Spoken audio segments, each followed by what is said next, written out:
Now, today's top stories and Power of 5 weather from News 5. Sponsored by Akron Children's Hospital. Now here's a look at today's top stories. Hello, everybody. I'm Tracy Carlos. I'm Mike Brookbank. A Candlelight Vigil is planned tonight for 8-year-old Michaela Pickett. She was shot and killed Friday night at a home on Roselle Avenue in Akron. So far, police do not have any suspects in custody, and they are calling on the community to help them find the shooters. 2 men are in custody following a police chase in East Cleveland. Officers say it started with a 911 call about an argument involving a gun. Police spotted a vehicle matching the description at the intersection of 125th and Shaw. The officers say the driver opened his door while holding a gun. An officer hit the door of the vehicle to try to keep the driver inside. Both the driver and passenger then tried to get out of the car. Officers used their tasers to detain and arrest them. The car they were in was stolen. It was registered to a Strongsville resident. So many people have stepped up to help their neighbors during the pandemic, and now a group of teenagers in Summit County are doing their part. Carla, a sophomore at Revere High School, started a mask-making club.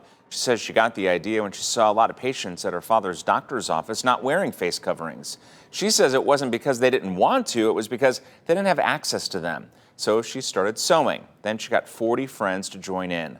The club has already donated 300 face coverings to local doctors' offices. Their next project is making 1,000 masks for Summa Hospital.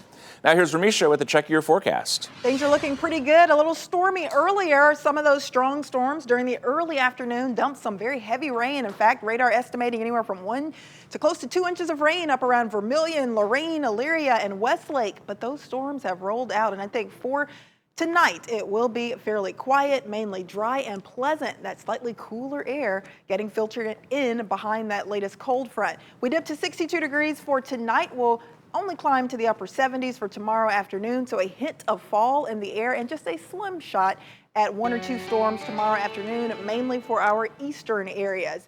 Temperatures will stay mild through about midweek. Highs in the 70s, overnight lows in the 50s for Tuesday night and Wednesday night.